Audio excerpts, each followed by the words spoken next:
Assalamualaikum warahmatullahi wabarakatuh. Selamat pagi semuanya. Pada pertemuan kali ini kita akan membahas terkait dengan mendesain proposal penelitian dan proposal kegiatan. Saya akan berikan penjelasan secara singkat dan beberapa contoh nantinya, karena di akhir pembelajaran nanti kalian akan berkelompok untuk mengerjakan proyek terkait membuat proposal penelitian ataupun proposal kegiatan. Nah, topik kita pada kali ini yang pertama terkait dengan menelusuri model teks proposal penelitian, kemudian model teks proposal kegiatan, dan kita akan melihat bagaimana hubungan genre pada setiap tahapan proposal yang ada, yaitu penelitian maupun kegiatan. Nah, saya yakin rekan-rekan mahasiswa di sini sudah tidak asing lagi ya dengan kata proposal. Mungkin ketika waktu SMA, kalian pernah mengajukan proposal kegiatan OSIS misalnya, atau ekskul, PMR, Paskibra, misalnya pramuka dan segala macam ke sekolah. Sehingga ketika di perguruan tinggi, kalian juga pasti akan melakukan hal yang serupa. Apalagi ketika kalian ada dalam sebuah organisasi, baik itu yang sifatnya intra di universitas maupun yang ekstra di luar universitas. Nah, kita lihat dulu definisi dari proposal. Secara ringkas, proposal itu merupakan usulan, rencana, atau tawaran.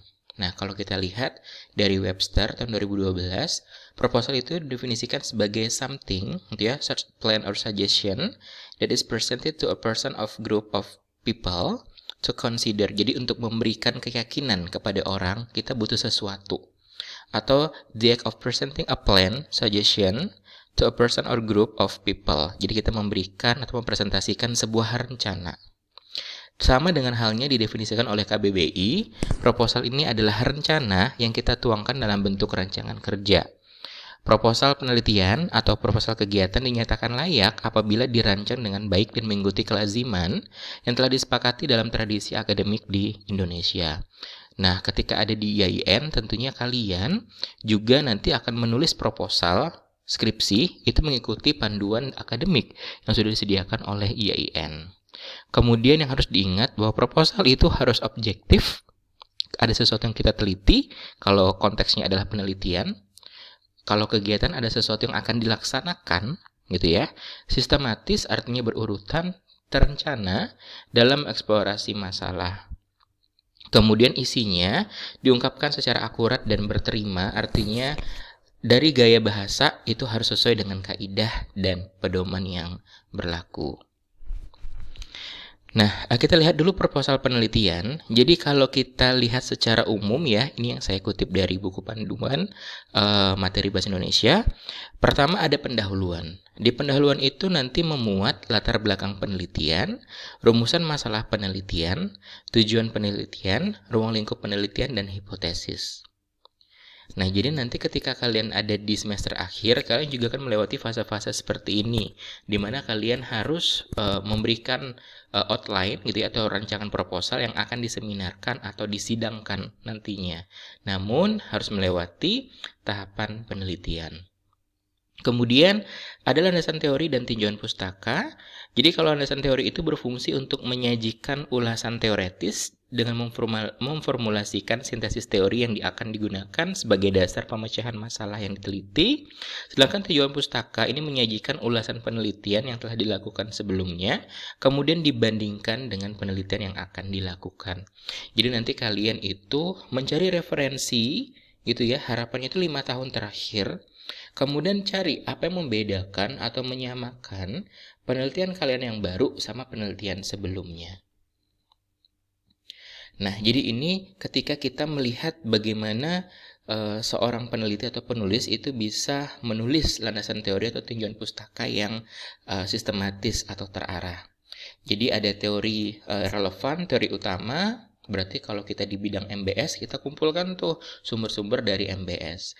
Kemudian kita analisis kelemahan, keunggulannya apa, kita cari teori yang tepat, kita tentukan teorinya, kemudian sesuaikan kembali apakah ada teori yang terbaru ini relevan dengan yang sebelum-sebelumnya. Dan harus diingat, ketika kita memilih teori, satu dari banyaknya teori, kita harus bisa yakin kalau teori tersebut itu bisa menjelaskan masalah yang akan diteliti, membantu menganalisis masalah, mengatasi permasalahan, serta mungkin memprediksi jawaban dari permasalahan. Kemudian ada metodologi penelitian. Isinya itu ada waktu, lokasi penelitian, sumber data penelitian, teknik pengumpulan data dan instrumen penelitian, definisi operasional, alur penelitian. Kemudian yang paling tidak boleh tertinggal adalah daftar pustaka. Nah, kita sekarang menggunakan sistem yang apa? American Psychological Association, gitu ya. Tapi biasanya saya pernah bilang ya waktu itu di pertemuan awal, ketika kita mau menerbitkan sebuah tulisan atau proposal atau artikel, kita mengikuti juga panduan yang diberikan oleh penerbit tersebut. Seperti itu. Nah, kemudian bagaimana seorang peneliti atau kita sebagai mahasiswa bisa merumuskan masalah yang baik? Ini dikutip dari Frankel, ada 4 kriteria. Yang pertama visible, jadi masalahnya itu dapat diatasi, gitu ya. Kemudian tidak memerlukan banyak waktu, tenaga, uang daripada nggak selesai gitu ya. Jadi cari benar-benar yang visible, yang mungkin diatasi dan masalahnya ada di sekitar kita. Kemudian jelas, tidak mempunyai tafsiran ganda, signifikan, tentunya harus bermanfaat ya. Rekan-rekan mahasiswa di MBS tentunya harus meneliti terkait dengan ilmu-ilmu yang ada di ekonomi, tentunya bisa bermanfaat bagi orang lain, dan etis. Jadi tidak mengganggu perasaan seseorang, kemudian lingkungan dan segala macam. Kemudian tujuan penelitian yang baik gitu. Ini dari Creswell, ini bukunya bagus ya. Saya punya bukunya kebetulan, nanti ke yang mau baca boleh. Kita gunakan kata-kata yang menunjukkan kata tujuan, maksud atau sasaran. Kemudian kita harus fokus. Kalau kita kualitatif, kita fokus pada satu fenomena. Kalau riset kita itu kuantitatif, kita harus bisa menunjukkan 2 atau lebih variabel yang dapat saling dibandingkan. Nah, ada beberapa kata kunci gitu ya. Kalau dalam penelitian kualitatif, kita bisa gunakan menemukan, mendeskripsikan, mengamati, memahami, mengembangkan, menyajikan, dan seterusnya. Kalau dalam kuantitatif, kita bisa gunakan hubungan antara, perbandingan antara, dan pengaruh terhadap.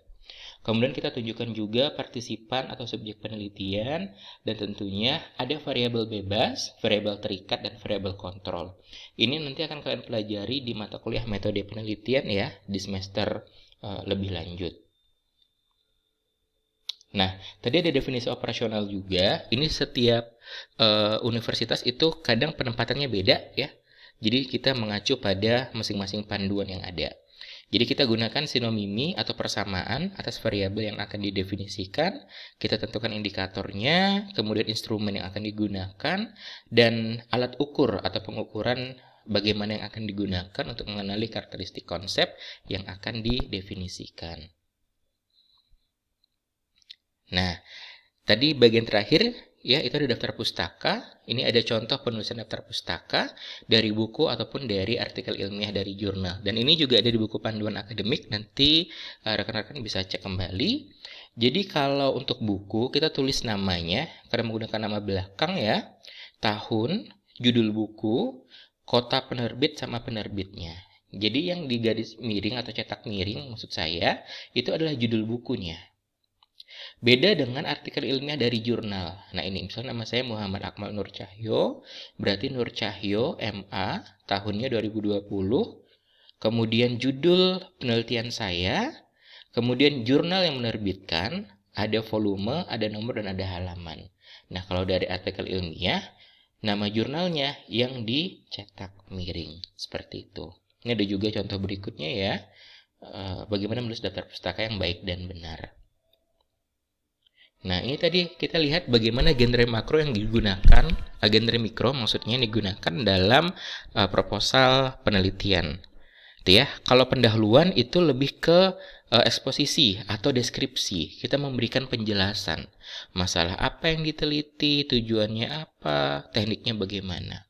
Kalau di landasan teori sama tujuan pustaka itu lebih ke review. Kita memberikan ulasan tadi karena kita membandingkan dengan penelitian yang akan kita teliti dengan yang terdahulu tapi harus relevan.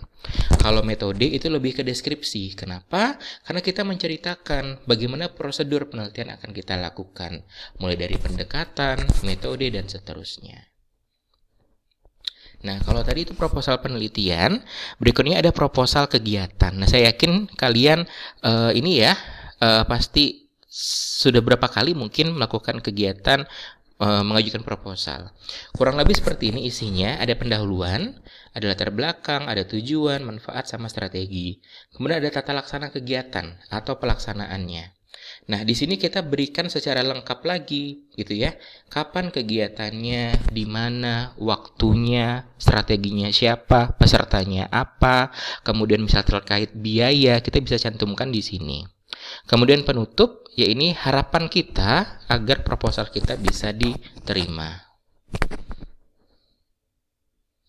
Nah, kita lihat genre mikronya ya. Kalau pendahuluan di proposal kegiatan itu lebih ke eksposisi juga sama tadi dan deskripsi.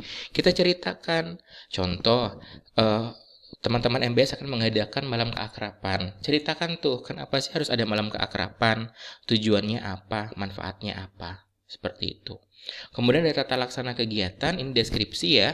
Jadi prosedural, nanti malam keakrabannya di mana? Misalnya di Pantai Kura-Kura Beach. Kemudian di Singkawang, nanti akan ngapain aja di sana? Misalnya bakar-bakar, barbeque, dan seterusnya. Itu diceritakan. Dan ada penutup, yaitu deskripsi juga. Jadi kita berharap memberikan beberapa kata atau kalimat yang meyakinkan yang membaca proposal kita akan memberikan bantuan. Nah, manfaatnya apa sih? Rekan-rekan, kita menyusun proposal. Yang pertama, kita bisa menjelaskan bahwa terdapat rancangan bahwa sebuah penelitian atau kegiatan itu akan kita kerjakan. Kemudian proposal ini menjadi acuan untuk mengetahui penelitian atau kegiatan itu terencana dan terukur dengan baik atau tidak. Nah, ini tadi yang saya sampaikan. Kita akan membangun teks proposal mandiri. Jadi kalian akan dibentuk ke dalam beberapa kelompok. Tiap kelompok nanti disilakan untuk memilih membuat proposal penelitian atau proposal kegiatan. Silakan pilih, saya tidak akan menentukan. Jika memilih proposal penelitian, maka bidang ilmunya itu terkait dengan MBS, manajemen, ilmu ekonomi, pemasaran, dan sebagainya yang relevan. Kemudian kalau proposal kegiatan itu kita pilih kegiatan, contohnya ada magang, pengabdian kepada masyarakat, lokakarya, diskusi, pelatihan, studi banding, pentas seni, kegiatan kemahasiswaan, dan lain-lain yang relevan. Nah, struktur proposal penelitian atau proposal kegiatan nanti menggunakan ketentuan yang telah dipelajari atau terlampir, nanti akan saya berikan panduan lebih lanjut ya. Jadi itu kurang lebih penjelasannya. Intinya nanti kalian akan dilatih secara pribadi gitu ya, untuk bisa membuat teks proposal. Ini dalam bentuk kelompok saja biar mudah diskusinya ya, terkait dengan proposal penelitian atau proposal kegiatan, seperti itu. Baik, terima kasih. Mungkin hanya sekian. Nanti saya lanjutkan kembali dengan format yang akan saya berikan. Saya akhiri, wassalamualaikum warahmatullahi wabarakatuh.